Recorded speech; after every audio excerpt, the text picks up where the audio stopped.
London की सर्द और धुंधली सुबह, एक तंग सी गली, नाम है एक्सचेंज एले, और उस गली में एक छोटा सा जोनाथन कॉफी हाउस। दीवारों पर चौक से लिखे कुछ नंबर, जहाजों से आई खबरें और कुछ घबराए कुछ उम्मीद लिए चेहरे। किसी को अंदाजा नहीं था यही जगह एक दिन दुनिया की सबसे ताकतवर बाजारों में से एक लंदन स्टॉक एक्सचेंज में बदल जाएगी। 17वीं सदी के आखिर में कॉफी सिर्फ ड्रिंक नहीं थी, पूरा इंफॉर्मेशन नेटवर्क थी। यहीं जॉन कास्टिंग शेयर और कमोडिटी प्राइस की लिस्ट दीवारों पर लिखना शुरू करता है, जिसका नाम रखता है the course of the exchange and other things. ये वही पल था जब लंदन में पहली बार कीमत, अफवाह और उम्मीद सब एक जगह इकट्ठा होना शुरू हुए। रॉयल एक्सचेंज से निकाले गए कई डीलर अब यहीं कॉफी हाउस में जमा होकर सौदा करने लगे। साल 1761, करीब 150 ब्रोकर और जॉबर तय करते हैं कि अब कॉफी हाउस नहीं, उन्हें अपना क्लब चाहिए। 1773 में उसी गली के पास एक नई बिल्डिंग बनवाते हैं, जिसका नाम रखा जाता है न्यू जोनाथन। लेकिन शहर जल्दी इसे एक नए नाम से बुलाने लगता है, द स्टॉक एक्सचेंज।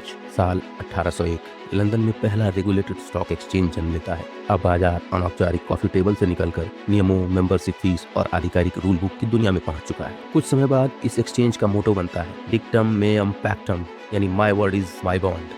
साल 1914, पहला विश्व युद्ध शुरू होने के कारण एक्सचेंज को अस्थायी तौर पर बंद करना पड़ा। 1915 में सख्त पाबंदियों के साथ बाजार दोबारा खोला तो गया, लेकिन तब तक न्यूयॉर्क और टोक्यो स्टॉक एक्सचेंज स्पीड और साइज में बहुत आगे निकल चुके थे। मार्गरेट थैचर की सरकार ने तय किया कि अगर लंदन को फिर से दुनिया की फाइनेंशियल राजधानी बनाना है तो ये दीवारें एक झटके में तोड़नी होगी। 27 अक्टूबर 1986 की सुबह बिग बैंग के साथ वही हुआ। पुराने नियम राख हुए। लंदन स्टॉक एक्सचेंज एक ग्लोबल बाजार से निकलकर high speed global power house में बदल गया, जहां दुनिया भर से पैसा और डेटा एक ही नेटवर्क में फ्लो करने लगा। आगे चलकर ये एक्सचेंज सिर्फ ट्रेडिंग फ्लोर नहीं रहा, लंदन स्टॉक एक्सचेंज ग्रुप में बदल गया। साल 2007, इटली के बोर्सा इटालियाना एक्सचेंज के साथ मर्जर ने इसे पैन यूरोपियन ताकत बना दिया, और आज ये सिर्फ शेयर नहीं, डेटा और एनालिटिक्स का भी गढ़ है। तो अगली बार जब आप लंदन स्टॉक एक्सचेंज के बारे में सोचें तो याद रखिए, ये कहानी सिर्फ मॉडर्न स्काईलाइन की नहीं है। ये धुएं से भरे एक पुराने कॉफी हाउस से शुरू हुई थी, जहाँ कुछ लोगों ने दीवार पर चौक से नंबर लिखे और अनजाने में पूरी दुनिया की अर्थव्यवस्था की भाषा गढ़ दी थी। लंदन स्टॉक एक्सचेंज हमें हर दिन ये याद दिलाता है कि बाजार सिर्फ नंबरों का खेल नहीं है, ये सदियों से चल रही एक कहानी है।